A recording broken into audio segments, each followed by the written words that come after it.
What's up, y'all? It's your girl, Cornelia, back with another episode of Black News, a podcast where we break down current events, hot topics, and local stories involving Black people. Now let's get into it.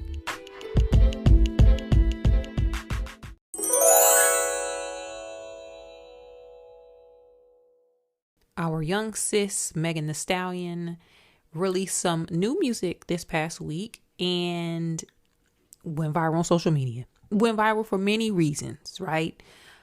It could be because one, is new music, and people get excited about new drops, new rap. Women rappers seem to be all of the discussion, whether it's good or bad, because of some of it be negative talk. Hey, some of it, let's keep it a buck. Some of y'all be hating. Not y'all the Black News listeners, but you know I'm talking about the ashies. Some because since Megan Thee Stallion had been in the news because of the situation where Tory Lanez was convicted of shooting her, the trial, that whole lead up, people, whenever her name is mentioned, people find a reason to talk about it. It's just, whenever something happened with Megan Thee Stallion, it just blows up. But she released new music. I believe this was probably her first solo single that she released since the situation went down, since the trial wrapped up. She had the song with Cardi B that came out a couple weeks or months ago called Bongos, but this is her project. Okay, this is her first solo song since the ordeal. It's titled Cobra, like I mentioned. She posted a graphic where it discussed the meaning behind it. You know, she's basically shedding the negativity and starting new, shedding skin like snakes do. But the meat of this, the conversation, and why I'm bringing this up is people started dissecting the lyrics, and we all knew that Megan Thee Stallion was going through something and she was depressed. I won't even say all. I take that back. People who can put two and two together, okay, expected her to be really suffering and battling with her mental health during that whole ordeal. Because never in my life would I had imagined that somebody who got shot was out here being blamed for it. But whatever. But she talked about having suicidal ideations. She talked about being depressed, missing her parents. She talked about all of those things. But one of the things that people really latched on to was the fact that she insinuated that her ex-boyfriend, Party, cheated on her.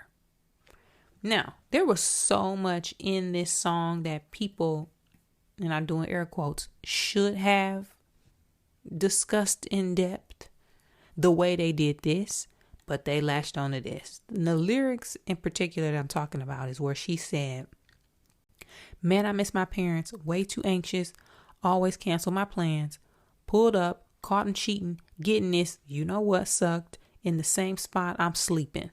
Lord, give me a break. I don't know how much more of this shit I can take." Ciao. People started tagging that young man. Y'all know the internet now. When people hear something, they gonna tag you, DM you. There was another post I saw where somebody was leaving voice notes in that man's DM inbox, just out of control. But I can see how and why she felt the need to talk about it. One, when you make art, you talk about your life. As a comic on stage, I talk about what I'm going through. Yes, as comedians, there's an embellishment. We heighten situations and scenarios, especially for the joke. We edit names. We just make situations jokeable. And as a creative, you need to get that out. You need to find ways to use what you're going through to get it out, because other people are going through it as well. It's relatable, and that's just a part of the art. You use what you have to make the art. So again, I understand why she released this. But I want for us as listeners and receivers of the information, don't be then harassing. Like, what if he is guilty? Okay, that's messed up. But why y'all gotta be sending that man death threats? Like, people getting crazy out here. Okay, people getting crazy, and just stop being crazy. Now, overall, we are going to continue supporting Megan Thee Stallion. I really respect and really like what she's doing. And I do feel, I don't even want to say I feel bad for her, but I do sympathize with what she's going through because it's tough. This business is not easy. It is not an easy business. And for her to be going it alone, as far as immediate support from loved ones and people she trusts, that has to be extremely difficult. I can only imagine. So we're going to keep supporting Megan Thee Stallion. We're going to keep our eyes on this news that came out about her past relationships. And, you know, we just going to keep moving forward. And I hope she continues to do the same. Now, in response to that, Party did tweet or post a Future meme or GIF or video, GIF. You know, when somebody posts Future, they ain't about nothing. So, it is what it is. Hit me up and let me know your thoughts about the song, though. Are you anxious for Megan Thee Stallion's album and the rest of her content to drop? Let me know your thoughts. You can find me at Cornelia on social media. In music relationship news, I have not been discussing or even brought up the fact that, well, at least I don't think, the fact that Nelly and Ashanti are back together, back in a relationship. In case you were not around in the 2000s, the early 2000s, Nelly and Ashanti, they went together, okay? They was going together, boyfriend and girlfriend. They were one of those hip hop R&B couples that popped up back during that particular era.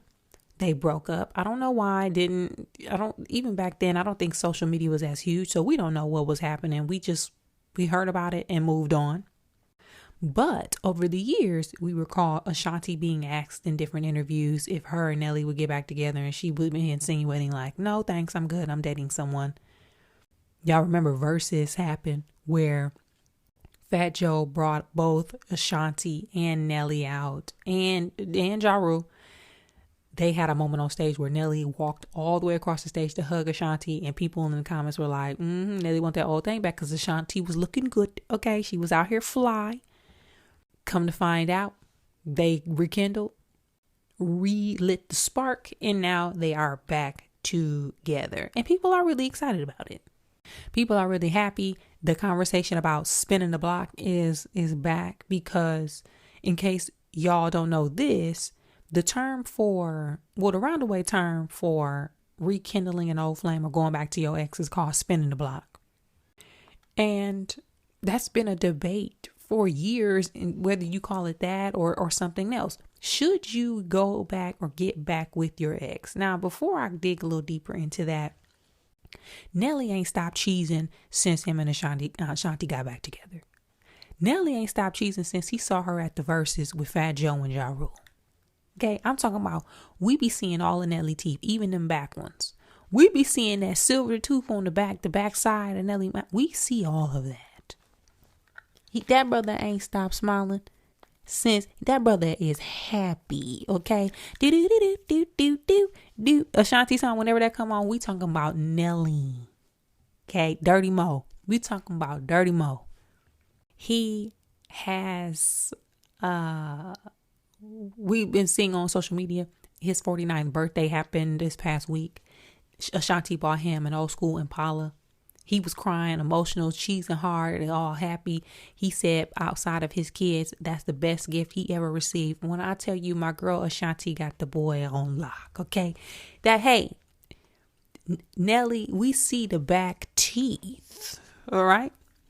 But when it comes to spinning the block, do you or do you not agree with rekindling old relationships? Okay, some of the pros. You are already familiar, so that get to know phase, you can bypass that. You have learned lessons. Whatever, a lot of times the reason why you broke up, you had time to reflect on it. In some cases, hopefully you had time to correct it, and then you can come back together with that. You've introduced them to family. Everybody know you. The cons. those same reasons that I just mentioned can be used as cons. You already you had the flaws and you know why you broke up. Sometimes people don't fix their flaws or fix what was broken, and then they try to get back together and it fails. Sometimes you just need to move forward. Sometimes you don't want to do that. Some people ain't into it. Personally, would I spin the block? Let me start by, have I spent the block? Yeah, absolutely. I have rekindled old flames.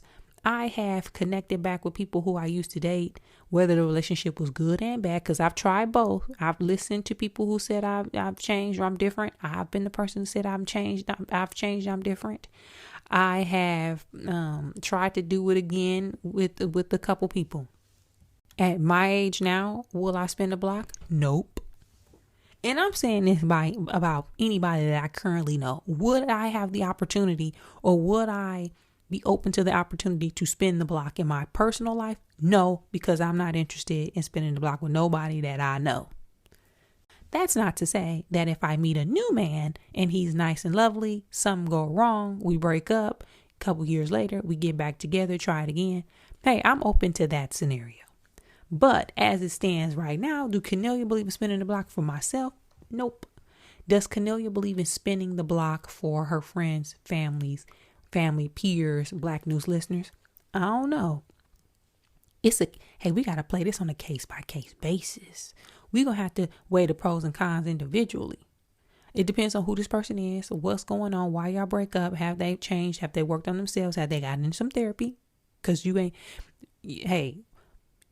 people need to work on themselves before they try it again. And working on yourself don't mean that you're sitting at home thinking about what you did. It means that you're talking it through with a licensed therapist and putting together a treatment plan to work through your trauma and your issues. Have you done that? If not, if my family and friends ask me if they should spin the block, I'm going to say I don't know. But what do y'all think? Do y'all believe in spinning the block? Are y'all one of those people who are like, if they love you, let them go, and if they come back, they're yours forever? Or are y'all those deuces, peace out, get out of my life, sayonara? Where do you stand on this? Hit me up. Let me know your thoughts. You can find me at Cornelia on social media.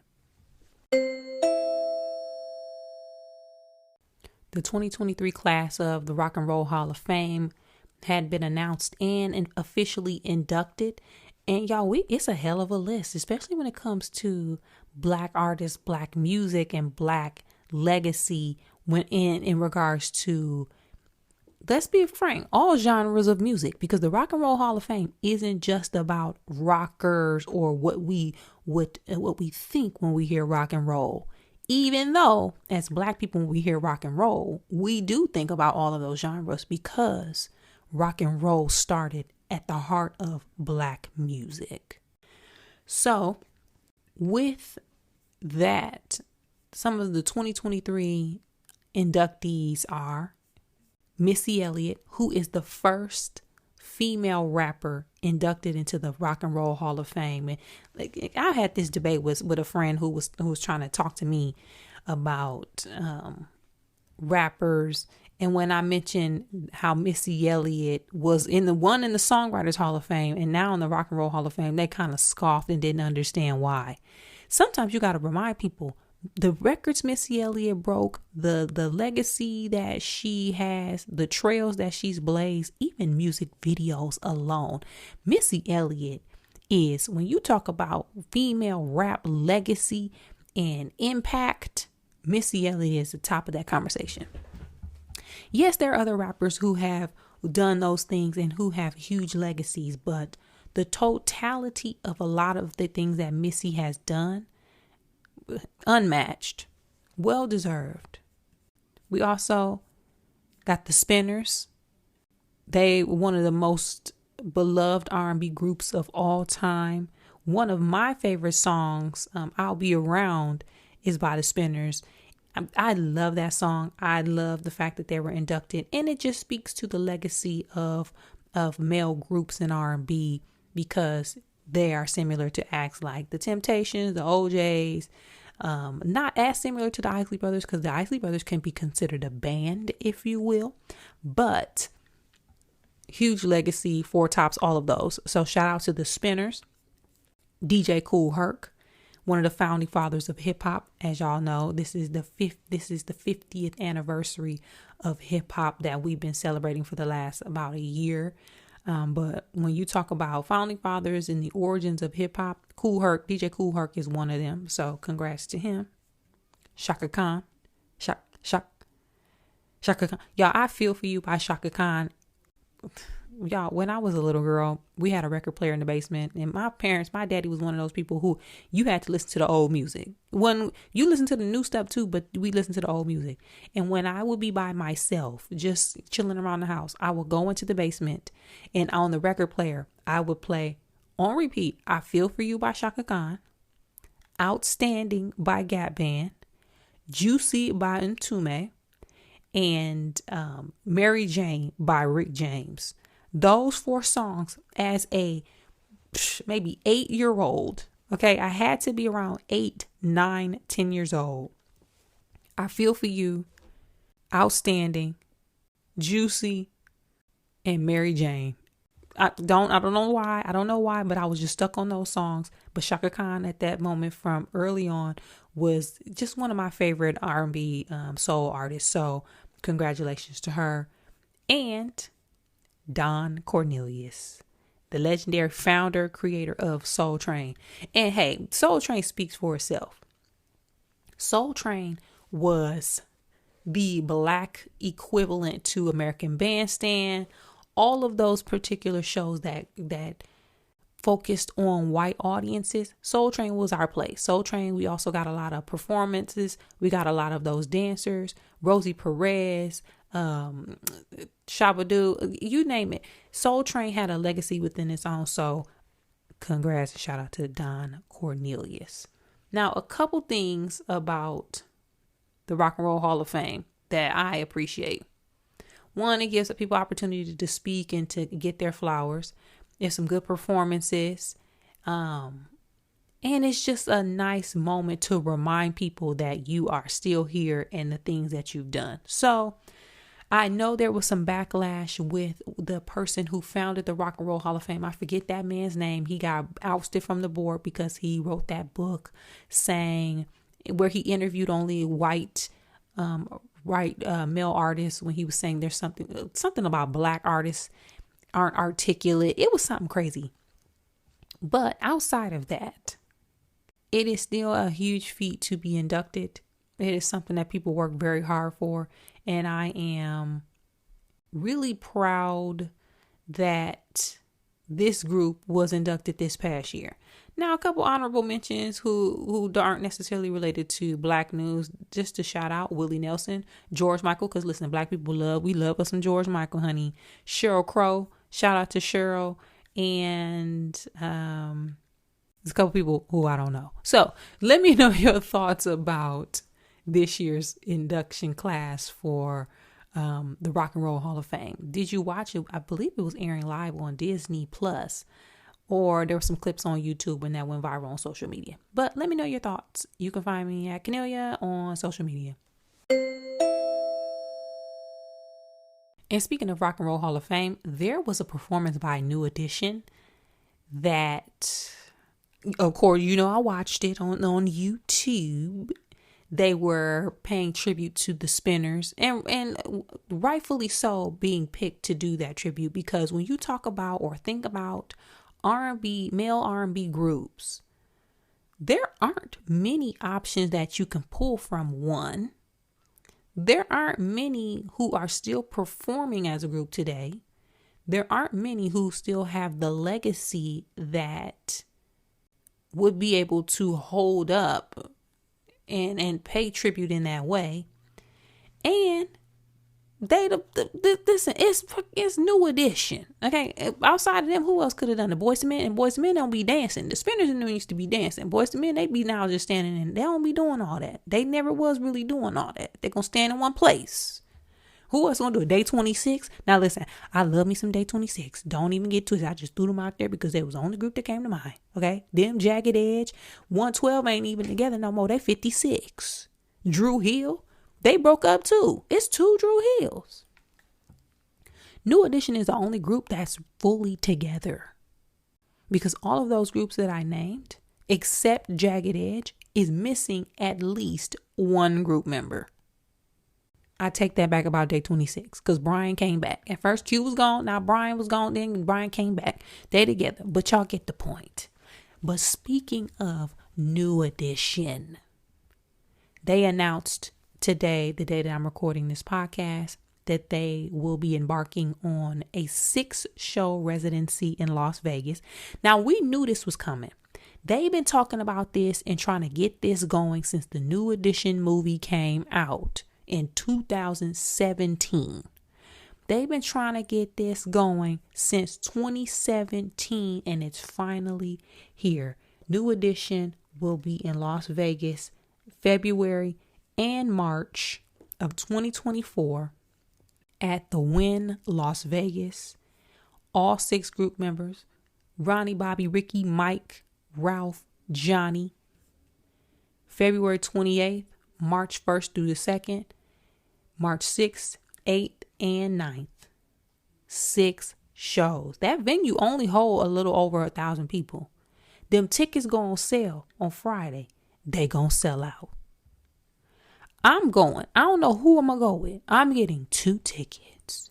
And if I don't, hey, I go solo. I've got to see it. They gonna do all the jams. Bobby gonna do his set. Even though Bobby, he don't be looking as enthused as he was back in the day. But I get it. That brother been through a lot. I love me some Bobby. BBD gonna do BBD, and I have a controversial opinion. If I don't ever hear Poison again, I'll be just fine. But BBD gonna do BBD stuff.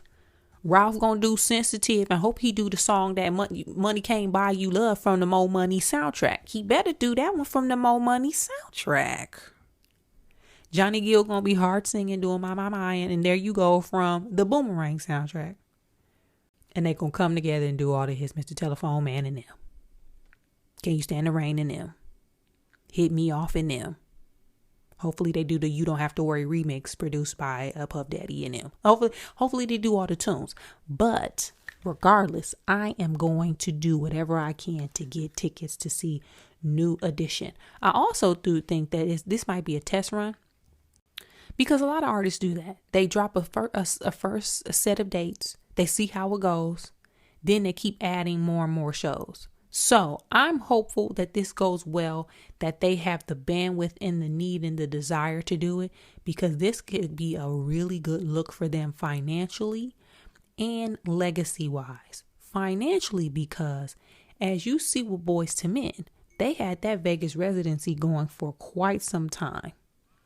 They performed only on weekends. They just had to fly into Vegas on like Thursday night or Friday morning, do the shows, and fly they butts right back on Monday morning. That's easy money.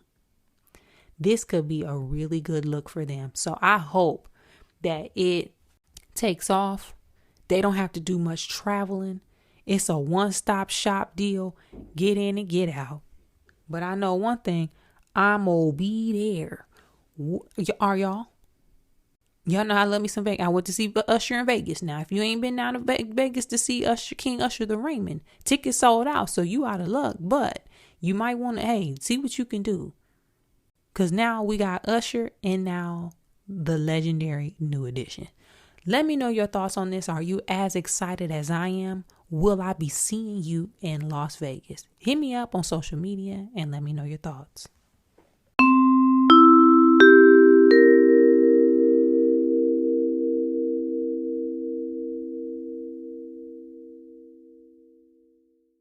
On this week's episode of Black News, we talked about Megan Thee Stallion releasing a new song and embarking on what seems to be a new step in a new phase in her career and her personal life. We talked about Nelly and Ashanti spinning the block and getting back together, and whether or not we do or do not do that in our own personal lives. We mentioned the 2023 Rock and Roll Hall of Fame inductees, which included Missy Elliott, Chaka Khan, and Don Cornelius. And we talked about New Edition's upcoming residency in Las Vegas in 2024. Hit me up and let me know your thoughts about all of these topics, some or none, and I'll check back in with you guys next time.